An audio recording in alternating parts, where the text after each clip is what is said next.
Titus pasal yang kedua, ayat 1 sampai ayat 8. Kita akan membaca secara responsoria. Saya akan membaca ayat yang pertama. Jemaat menyahut ayat yang kedua. Ayat yang pertama, tetapi engkau beritakanlah apa yang sesuai dengan ajaran yang sehat.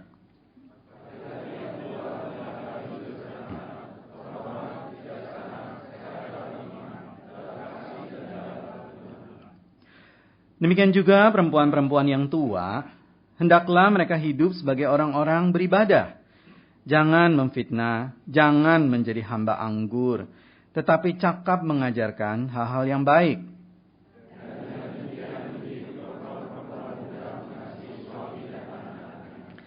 Hidup bijaksana dan suci, rajin mengatur rumah tangganya, baik hati, taat kepada suami, agar firman Allah jangan dihujat orang.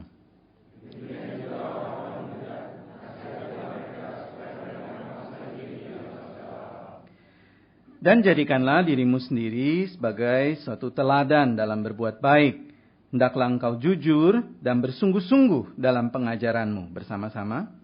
Sehat dan tidak bercela dalam pemberitaanmu, sehingga lawan menjadi malu, karena tidak ada hal-hal buruk yang dapat mereka sebarkan tentang kita. Demikianlah firman Tuhan. Silakan duduk.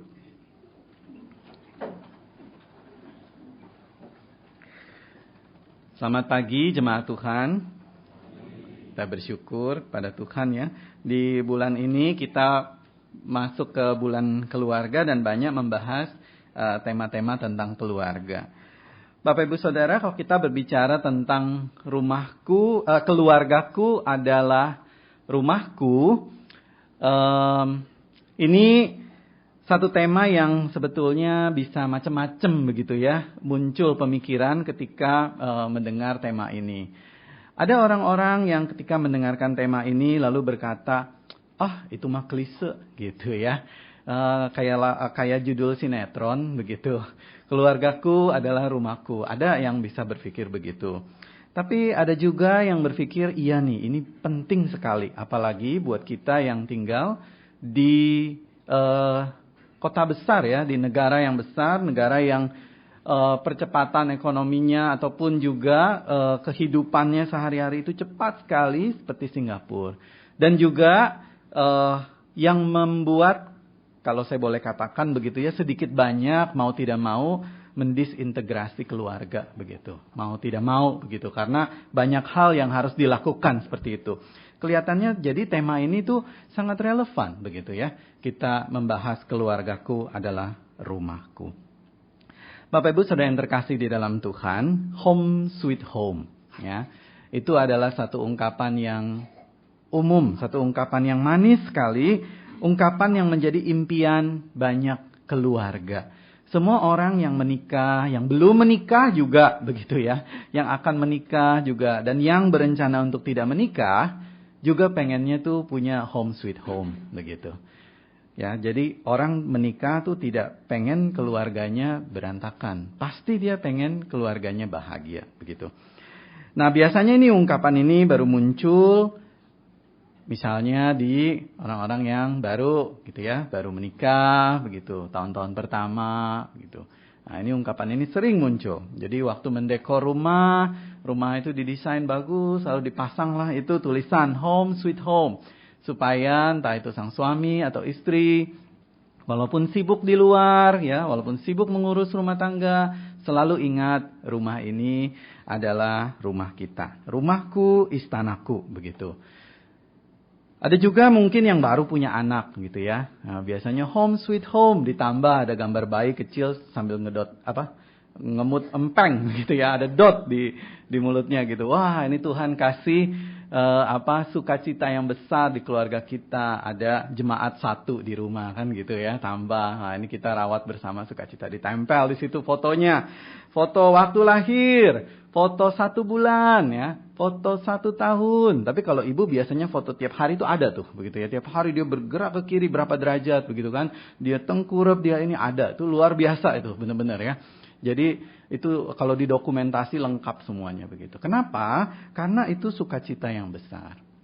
Atau biasanya baru punya rumah baru. Nah, pindah rumah ya. Pindah rumah baru. Karena kalau rumah baru kan tentu kita sebagai keluarga tidak memandang rumah itu sebagai camping ya. Beda antara rumah sama camping. Kalau di camping itu semua serba ala kadarnya begitu. Mandi tepi sungai begitu kan ya. Kalau orang di biasa kita itu udah di kota besar atau semuanya serba nyaman, kita pengen merasakan sesuatu yang unik ya. Kayak misalnya Bapak Ibu yang belum pernah mandi di tempat-tempat yang unik, mari ke Trunyan begitu kan sama Pak Jose ya, sama-sama ke sana. Nah, seperti itu. Jadi kalau camping tuh beda. Tapi kalau punya rumah baru, kita tidak menganggapnya camping. Kita pengen stay di situ. Bukan cuma barang-barang kita, hati kita letakkan di situ. Bukannya maksudnya mencintai dunia begitu ya, bukan. Tapi maksudnya seperti kita pengen, ya ini menetap sudah begitu. Jadi semua memori, semua kenangan kita pengen ada di situ ya. Kalau bisa 3 generasi, 4 generasi lah, 7 turunan, nah semua ada di situ gitu ya memorinya. Kayak Rich itu papanya ya, dia punya tuh ya, satu berangkas semua ternyata bukan uang, tapi seluruh kenangan hidup mereka yang manis bersama. Indah sekali. Tapi, nah ini ada tapinya ya. Tidak jarang nih di dalam kehidupan semua yang manis itu tuh bisa menjadi hambar. Ya, jadi hambar. Bukannya pecah sih, bukannya hancur kehidupannya, tidak. Masih ada, masih hidup bersama. Tapi hampir tidak bisa dirasakan lagi manisnya. Sama seperti waktu pertama kali dimulai. Jadi hambar semuanya. Bisa banyak macam ya penyebabnya. Bisa jadi karena mungkin tidak dipelihara dengan baik ya, komunikasinya juga tidak bertumbuh dengan baik, atau mungkin juga karena ya memang tuntutan kehidupan kita ya. Karena apalagi kita sebagai suami ya, sebagai suami tentu kita tidak mau menjadi suami yang begitu-begitu aja. Ya, ada karir, kita mau karirnya menanjak gitu. Apalagi di dalam satu kompetisi yang tidak mudah, kita tidak mau disikut kanan, sikut kiri. Ada tuntutan, pekerjaan dan lain sebagainya. Dan juga kita ingin keluarga kita hidupnya itu lebih baik. Jadi tuntutan demi tuntutan, kebutuhan demi kebutuhan itu makin tinggi, makin banyak. Dan bargaining mulai terjadi antara keluarga dan kehidupan di luar. Yang awalnya mungkin waktu ataupun prioritas bersama dengan keluarga itu banyak sekali. Lama-lama akhirnya kita mulai trade off. Begitu ya. Kita ganti sedikit-sedikit. Kita mengatakan ini juga demi keluarga. Karena di satu sisi benar. Yang dilakukan itu juga demi keluarga. Begitu. Tetapi dengan gaya hidup seperti itu dan lain sebagainya. Akhirnya ketika tidak terjadi keseimbangan. Keluarga yang harmonis dan takut akan Tuhan. Itu tidak lagi menjadi prioritas utama. Bapak Ibu Saudara yang terkasih dalam Tuhan, hal seperti itu juga terjadi di jemaat yang Titus gembalakan yang tadi kita baca ya. Rasul Paulus itu menulis surat hanya beberapa pasal saja kepada Titus. Jadi Titus itu boleh dikatakan di sana dia adalah pastor, dia menggembalakan satu jemaat di Kreta namanya. Bukan kereta api tutut-tutut gitu ya Bapak Ibu ya. Kreta itu adalah nama pulau di daerah Yunani begitu. Jadi kalau di bagian peta itu dia ada satu pulau kecil di bagian selatan ya, di bawah itu daerah Yunani begitu. Nah, jemaat yang Titus gembalakan ini juga punya pergumulan yang sama ya. Titus adalah rekan sekerja Paulus. Di dalam pelayanannya waktu Paulus itu melakukan perjalanan misi. Kalau kita membaca di dalam Kisah Para Rasul, Rasul Paulus itu punya perjalanan misi itu 3 perjalanan misi. Dan yang keempat itu adalah perjalanan misi terakhir di mana Rasul Paulus akhirnya ditangkap. Gitu ya, ditangkap untuk terakhir kalinya. Dan akhirnya dia dibawa untuk eksekusi mati oleh Kaisar Nero. Nah, Paulus pertama kali membawa Titus. Nah, Titus ini bukan seorang Yahudi. Untuk menunjukkan kecukupan atau sufficiency dari Injil Kristus. Bahwa kalau orang mau diselamatkan itu hanya melalui Injil Kristus. Dia percaya kepada Tuhan Yesus sebagai Tuhan dan Juru Selamat itu sudah cukup. Tidak perlu ditambah lagi dengan praktek dari Yudaisme atau orang Yahudi. Yaitu misalnya disunat gitu ya. Atau misalnya juga harus memelihara hari-hari raya tertentu. Misalnya begitu. baru bisa diselamatkan. Nah, Paulus mengatakan, enggak begitu pengajarannya. Yang betul adalah kita diselamatkan oleh kasih karunia di dalam Tuhan Yesus. Kalau kita betul-betul memiliki iman di dalam Tuhan Yesus. Nah, sengaja untuk menunjukkan bahwa pengajaran ini benar, Rasul Paulus itu malah membawa Titus. Karena Titus itu bukan orang Yahudi. Titus itu, kalau di dalam kerangka berpikir perjanjian baru, itu manusia itu terbagi dua begitu ya. Jews sama Gentile. Jadi kalau Titus ini bisa dimasukkan dalam kategori Gentiles ya. Orang-orang yang awalnya tidak mengenal Allah disebutnya seperti itu. Tetapi justru melalui pertobatan dan pelayanan bersama dengan Rasul Paulus, Titus menjadi contoh konkret bahwa Injil itu menyelamatkan. Bukan perbuatan baik, sunat, memelihara hari raya, dan lain sebagainya. Seperti itu. Dan Paulus meninggalkan Titus di satu pulau Kreta di sana. Dan ada banyak kota-kota di sana ya. Kota-kota di sana supaya Titus itu menggembalakan jemaat di kota-kota tersebut di sana. Sampai sekarang itu lautnya masih terkenal ya Bapak Ibu ya. Itu Laut Aegean itu terkenal sekali dan daerah Yunani di sana gitu ya. Itu biasanya kalau yang nonton film Mamma Mia. Nah, coba siapa yang nonton film Mamma Mia? Ayo kita akui bersama. Ya, nah, kalau nonton film Mamma Mia pasti langsung lihat itu Laut Aegean gitu ya. Nah, itulah daerah Yunani. Itu tempat di mana dulu Titus mengembalakan. Titus tidak ikut nyanyi seperti Mamma Mia itu ya, tapi dia mengembalakan di sana. Nah, jemaat yang Titus gembalakan ini mengalami berbagai pergumulan, khususnya dalam kehidupan yang dikatakan tidak tertib. Makanya di dalam pasal 1 ayat 10 itu di sana dikatakan mereka itu hidupnya tidak tertib, ya. Orang-orang ini justru banyak merusak keluarga-keluarga yang baik, begitu. Nah, apa maksudnya tidak tertib? Di sana dikatakan maksudnya adalah satu kehidupan yang tidak tunduk kepada firman Tuhan. Kalau di dalam terjemahan ESV, ya, English Standard Version, itu kata tidak tertib itu diterjemahkan insubordinate. Susah sekali untuk taat pada firman Tuhan. Apa ini? Hamba Tuhan khotbah-khotbah ajarin kami. Nah, begitu kira-kira ya kalau jemaat di Kreta ngomongnya gitu. Nggak boleh. Kan kalau di sini Rasul Paulus bilangan jangan menjadi hamba anggur misalnya begitu. Atau di sini dikatakan glutton gitu ya. Pelahap gitu kalau dalam terjemahan misalnya di pasal 1 itu ya. Pasal 1 di sana. Di penjelasan sebelumnya, khususnya di ayat yang ke-12, orang-orang Kreta pembohong, binatang buas, pelahap, malas. Nah, itu kebiasaan mereka sehari-hari, begitu. Dan mereka sulit sekali tunduk sama firman Tuhan. Harus Paulus bilang, Titus, kamu harus ajarkan mereka tunduk pada firman Tuhan. Mereka tidak mau tunduk pada firman Tuhan. Nah, itu makanya bahkan seorang nabi pengajar lokal di sana, itu mengatakan orang-orang Kreta itu seperti yang tadi saya sebut. Pembohong, ya, binatang buas, kasar, pemalas, ya, bahkan pelahap ini ya. Jadi boleh dikatakan happy go lucky lah kira-kira hidupnya begitu ya. Jadi benar-benar have fun di dalam hidupnya. Jadi hidup itu benar-benar here and now. Dinikmati setiap hari seperti itu. Tapi juga bukan cuma dinikmati, mereka tidak menjaga kekudusan hidup. Tidak peduli dengan apa kata firman Tuhan. Sekalipun ini adalah jemaat nih, jemaat ya di Kreta ini. Nah, jadi kalau jemaat Kreta itu hidup pada masa kini, maka kira-kira kejadiannya mungkin seperti ini, begitu ya. Mungkin jemaat ini akan pinjam uang sana sini, gitu ya. Wah, ini ada orang baik nih di jemaat nih, coba pinjam sama dia. Lalu pinjam lagi sama si B, pinjam lagi sama si C, begitu ya. Misalnya pinjamnya kenapa? Oh, karena misalnya mau bayar bon kuliah. Nah, misalnya gitu. Ini bukan berarti mahasiswa ada yang begini nih ya. Ada nggak mahasiswa yang begini? Enggak ya. Gitu ya. Jadi, ini ada bon belum dibayar begitu ya. Tapi harus bayar ini. Ya udah pinjam dulu misalnya begitu. Nah, tapi waktu ditagih berkali-kali susah sekali ya. Tidak bisa akhirnya uangnya balik.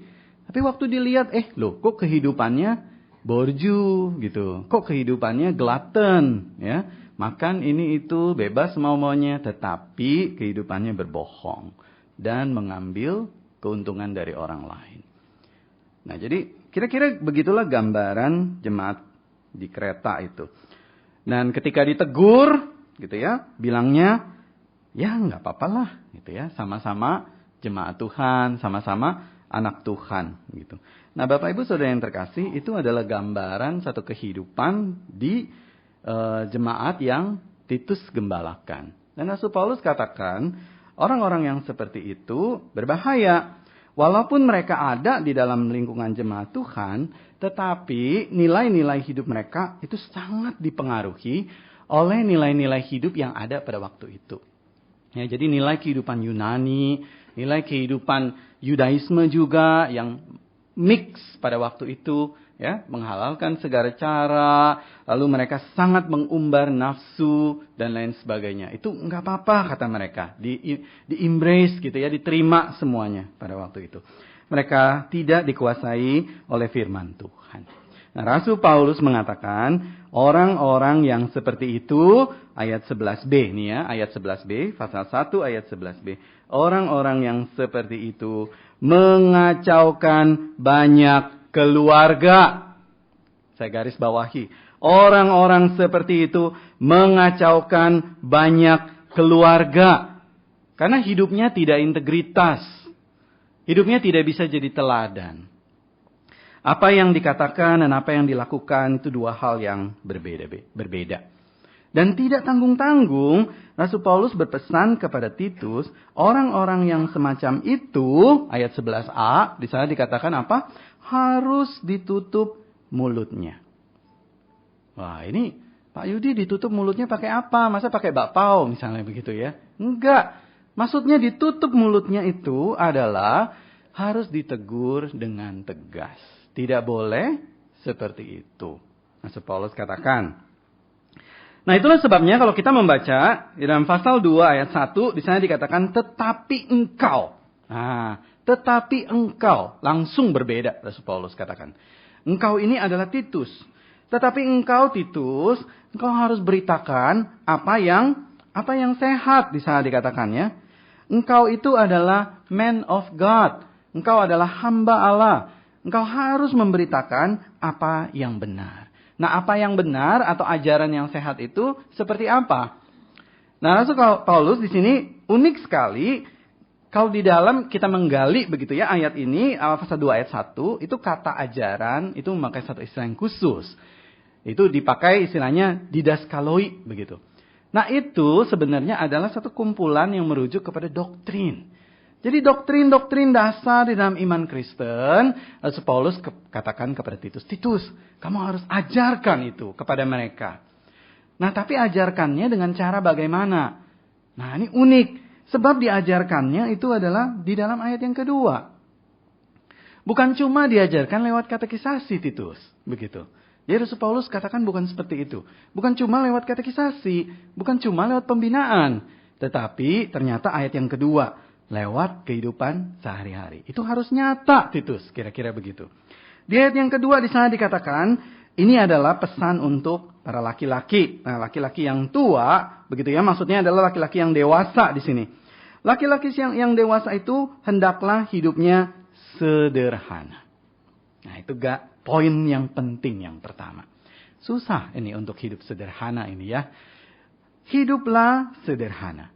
Nah, maksudnya apa hidup sederhana? Apakah hidup sederhana bukan berarti kita itu harus pakainya agak sedikit sobek-sobek begitu ya jasnya? Bukan.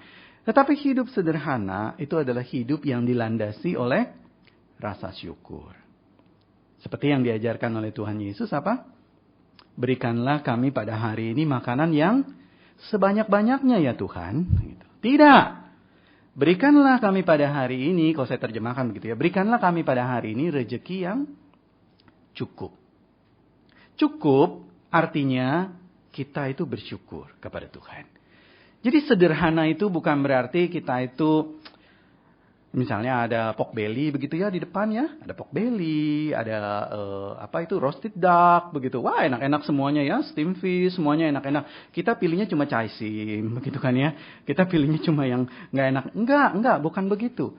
Maksudnya yang sederhana itu adalah apakah kita menghidupinya dengan rasa syukur. Tuhan terima kasih hari ini ada pork belly. Besok tidak ada. Besok cuma ada chaisim. Oh Tuhan terima kasih untuk chaisim. Besok tidak ada. Adanya bapau doang. Tuhan terima kasih untuk bapau. Apakah hidup kita itu dilandasi rasa syukur? Itu hidup yang sederhana. Sebab yang dikatakan hidup yang bersyukur, itu adalah seperti samudra yang bernyanyi. Wow, itu indah sekali. Kalau belum tahu samudra yang bernyanyi, ikut sama bapak-bapak, ibu-ibu ke Labuan Bajo, gitu ya. Itu lihat pantai laut yang luas, gitu. Di Trunyan juga tepi pantai, itu tepi lautnya ya. Bisa lihat gitu. Ada suara ombak ya. Itu hati seperti lepas. Jadi kalau samudra yang bernyanyi, hati itu tidak ada beban. Hati itu lepas begitu, luas. Nah maksudnya hidup sederhana itu adalah hidup yang bersyukur. Hidup yang bersyukur adalah hidup yang menerima apa yang Tuhan beri dan menggarapnya dengan sebaik-baiknya. Tuhan beri kepada kita 24 jam, Tuhan beri kepada kita talenta, Tuhan beri kekuatan kepada kita, kita bersyukur, kita garap semaksimal mungkin, dan yang keluar itu adalah puji-pujian kepada Tuhan. Bapak Ibu Saudara yang terkasih dalam Tuhan, itu yang Paulus katakan kepada Titus untuk diajarkan kepada laki-laki yang dewasa ini ya. Jadi maksudnya adalah laki-laki yang bekerja, laki-laki yang tua di sini. Lalu terhormat, ya, bijaksana, sehat dalam iman, dalam kasih dan dalam ketekunan. Nah, itu satu ayat untuk laki-laki gitu. Nah, sekarang ayat 3 sampai 5 itu untuk perempuan. Nanti jemaat tanya, Pak Yudi kok untuk laki-laki ayatnya 1 doang gitu ya. Untuk perempuan nih banyak ini perintahnya 3 sampai 5. Ya saya tidak tahu begitu ya. Ini Rasul Paulus bukan membeda-bedakan. Tetapi besar kemungkinan para wanita pada waktu itu sangat dipengaruhi oleh kebudayaan lokal begitu. Jadi mudah sekali untuk dipengaruhi. Jadi karena biasanya pada waktu itu yang mendapatkan pendidikan, pekerjaan, ya, lalu standing di dalam masyarakat itu adalah laki-laki. Nah sementara banyak perempuan itu mudah sekali terombang-ambing oleh pengajaran sekitar. Misalnya seperti di dalam kota Efesus, banyak sekali di sana kuil-kuil, di mana yang menjadi pelacur-pelacur itu bukan hanya laki-laki, tetapi justru yang di sana yang melakukan pelacuran bakti itu adalah perempuan. Sehingga Rasul Paulus memberikan satu perintah yang lebih banyak kepada para perempuan. Pasal 2 ayat 3 sampai 5 di sana. Demikian juga perempuan-perempuan yang tua atau perempuan-perempuan dewasa. Mereka hendaknya hidup sebagai orang yang beribadah. Artinya orang yang betul-betul menghargai Tuhan di dalam kehidupan mereka. Jangan memfitnah. Nah ini saya percaya ada hubungannya dengan gosip ini ya. Nah karena biasanya kalau laki-laki bicara 1 kata, perempuan bicara berapa kata ibu-ibu? No. Sampingnya bilang 1000 Pak. Jadi menarik ya kalau itu ada seorang penulis buku yang mengatakan kalau laki-laki itu bawanya itu canon. Gitu ya, canon. Jadi itu seperti meriam. Jadi kalau berantem, itu laki-laki itu bawanya canon. Dia diem dulu gitu. Kalau perempuan bawanya apa? Senapan mesin. Oh jadi gitu ya. Laki-lakinya diem aja. Begitu senapan mesin peluru habis, langsung apa? Cegar. Begitu ya canonnya keluar. Meledak semuanya langsung. Kadang-kadang begitu. Nah mungkin ini menjadi satu tanda awas juga bagi para ibu begitu ya, bagi para perempuan. Rasul Paulus katakan di sini perempuan-perempuan yang dewasa hidup sebagai orang yang beribadah, jangan memfitnah, jangan menjadi hamba anggur, tapi cakap mengurus hal-hal yang baik dan mendidik perempuan-perempuan muda mengasihi suami dan anak-anaknya. Wah, ini ada mentoring ya. mentoring dari perempuan dewasa kepada perempuan yang baru menikah. Wah, itu yang dilakukan juga di GPBB. Betul nggak begitu? Amin nggak Bapak Ibu?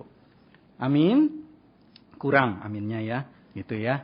Nah, itu yang juga harusnya dilakukan. Gitu. Jadi perempuan-perempuan misalnya yang sudah menikah, Pak, kami sudah menikah misalnya 25 tahun. Atau kami sudah menikah 15 tahun. Begitu. Nah, sudah bisa untuk membimbing yang baru menikah. Karena biasanya yang baru menikah itu bingung-bingung ya. Wah, suami pulang begitu kan. Saya masih ingat pengalaman lagi deh begitu ya. Ya.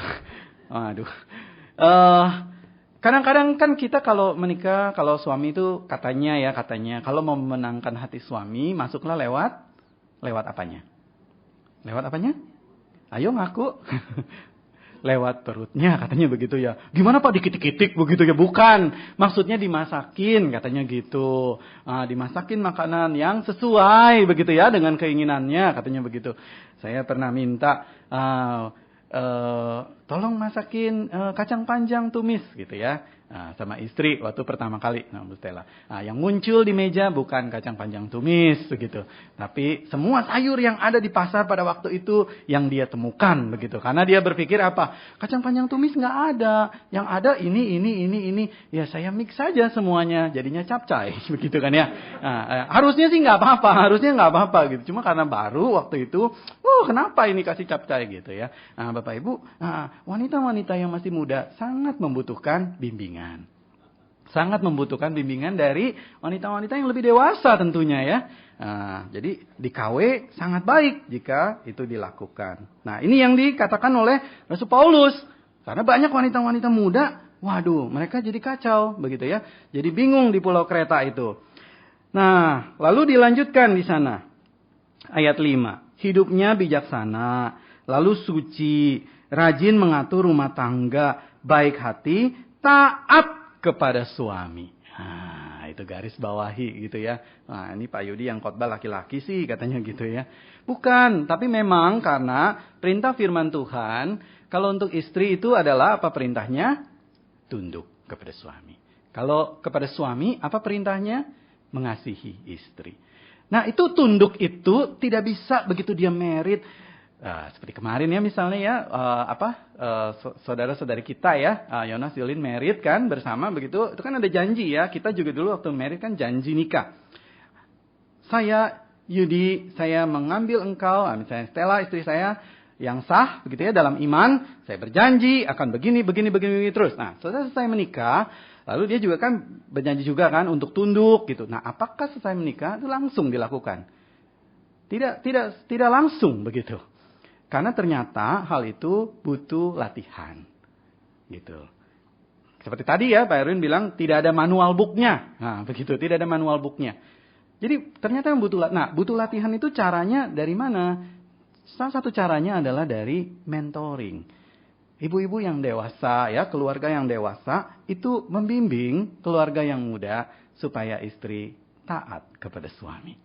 Begitu juga supaya suami sayang sama istri, mengasihi istri. Nah kalau begitu, itu akan jadi baik sekali. Rasul Paulus katakan. Nah di sini, Rasul Paulus juga katakan, ini ada juga pesan untuk orang muda, ayat yang ke-6 di sini ya. Jadi yang belum menikah, ya, atau yang memang berencana tidak menikah di Pulau Kreta pada waktu itu, dan juga untuk kita pada saat ini. Ya, banyak mahasiswa, pemuda, dan lain sebagainya. Maka pesan Rasul Paulus di ayat yang ke-6 adalah, nasihati mereka supaya mereka menguasai diri dalam segala hal. Bagus sekali. Menurut saya tidak ada pesan yang lebih baik daripada ini. Karena kita sebagai orang muda, yang paling sulit untuk kita lakukan itu adalah apa? Penguasaan diri. Ya, gitu. Kita itu, orang muda itu adalah orang yang penuh dengan vitalitas, idealisme, mimpi-mimpi, kekuatan. Nah, kadang-kadang yang kita kurang yaitu penguasaan diri. Dalam hal kata-kata, dalam hal tingkah laku, ya, dalam hal macam-macam. Jadi makanya Rasul Paulus katakan untuk menguasai diri. Dan juga Rasul Paulus berpesan kepada Titus sendiri ayat 7, ayat 8.